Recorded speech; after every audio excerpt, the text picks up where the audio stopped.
RV Dream Radio. RVers living the dream.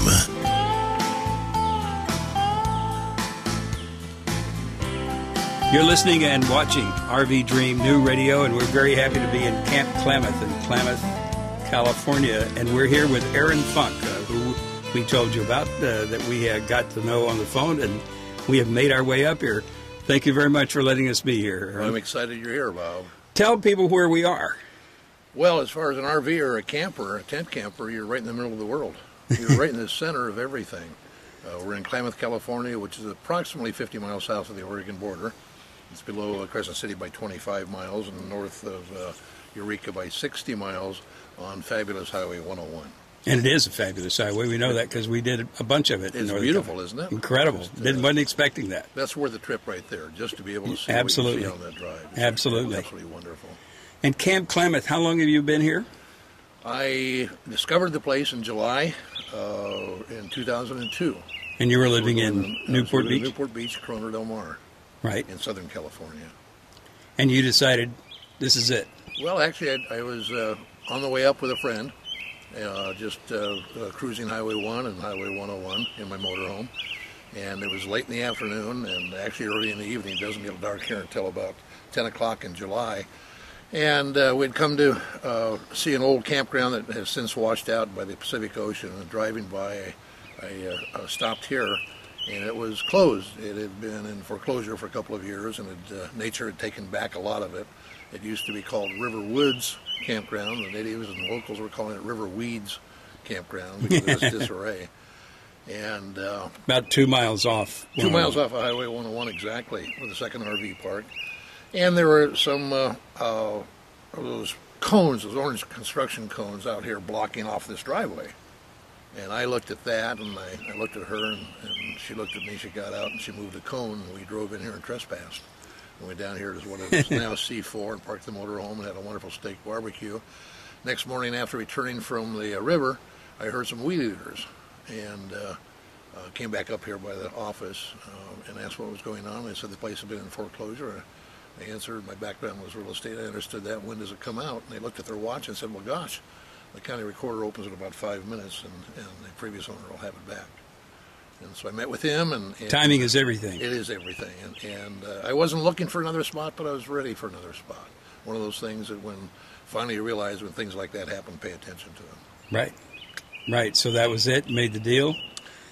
Talked to him, did my due diligence, asked him to give me a price and terms that I couldn't refuse. It still were sufficient for he and his wife to retire on, and come back to me that I wouldn't come back with a counteroffer. And within 3 days, I let him know. We went up to Crater Lake and the backside of the High Sierras to Convict Lake, and I realized, you know what, this is what I need.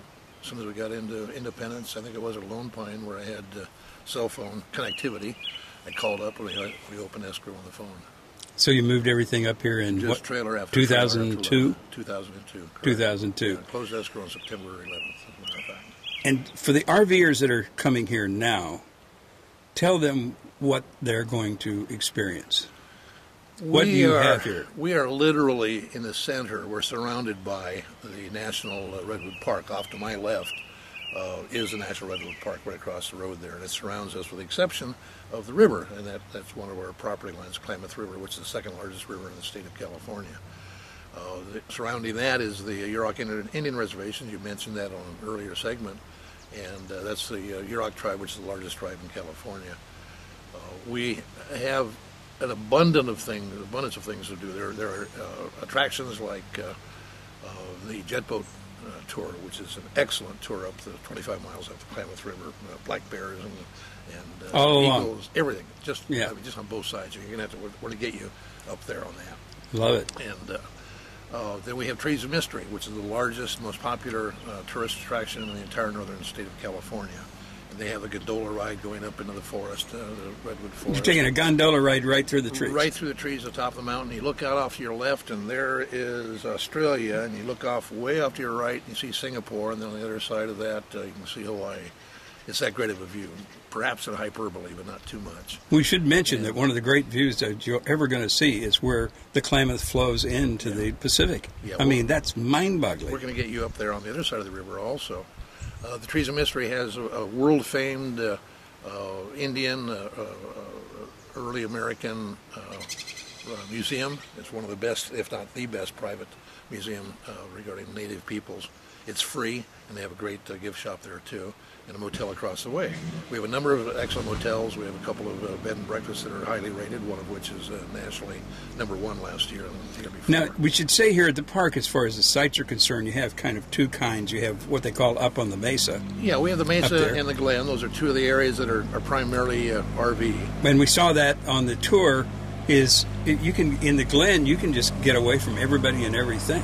It's all grassy, surrounded by trees, a dead end, only 10 sites. They're all big, they're all full of cups, including free with your Wi-Fi. Wi-Fi and your direct TV, of course, and your electricity and your water. So you can get away from everything but that you don't want to get away you from. tend to bring a lot of it back. Then we have the Mesa, which is up above. It's a larger area. It has gravel driveways and pads and grass lawns. And that's a little bit more sunshine. For and a little socializing, a little more socializing, too. Going on. Then we have the tent sites.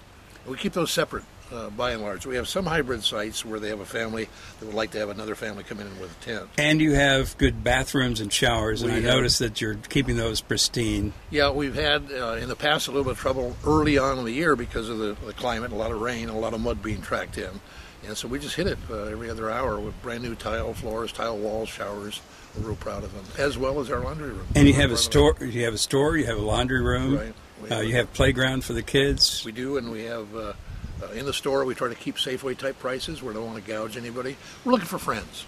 We want them to come back. We want them to send their neighbors. That's how we live. We're not on the highway.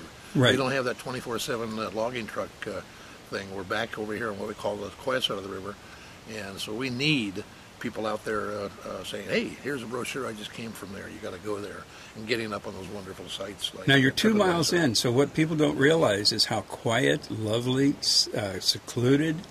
I mean, you're never going to find an RV park like this secluded. I've been RVing since 1972. And yet, at the same time, you're 20 miles away from Crescent City for Safeway and Walmart and all that stuff. Yeah, we have Home Depot, and then just south of us we have Costco. We have all the, those required places. When I first moved up here, I bemoaned the fact there was not a Costco, there was not a Home Depot, and there was not a Trader Joe's. Well, they've satisfied my needs with the exception of TJ's, and I'm lobbying heavily for that. Maybe you'll have to put one in yourself. Perhaps I would love to. But even locally here in Klamath, you've got to just store little shopping centers and so on. Yeah. And one of the best cheeseburgers, I heard you say? You have to try it. It really is. A little cocktail lounge there called the Country Club. I have no idea why they named it that. They probably couldn't afford a sign for outside, and they got a free Budweiser sign, a free Coors sign, a free Country Club call it the Country Club. Can't call it Coors.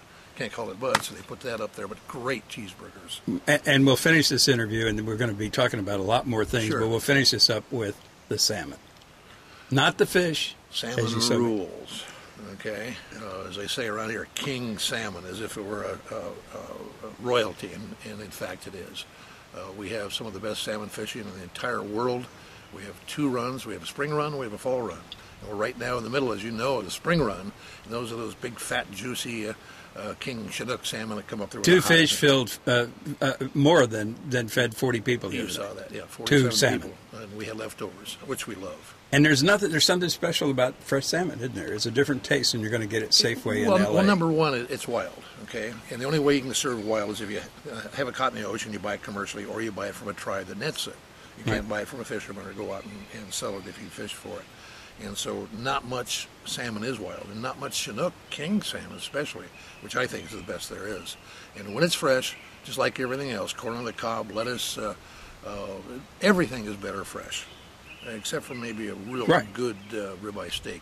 That should hang around the needs to age a little bit. Yeah. Well, it's wonderful to be here, and you're going to show us around over here. We're going to stay with you a little while, and we're going to take a look at all the stuff here. It's just, as the days go on, I find myself getting a little quieter, a little more sedate, a little less.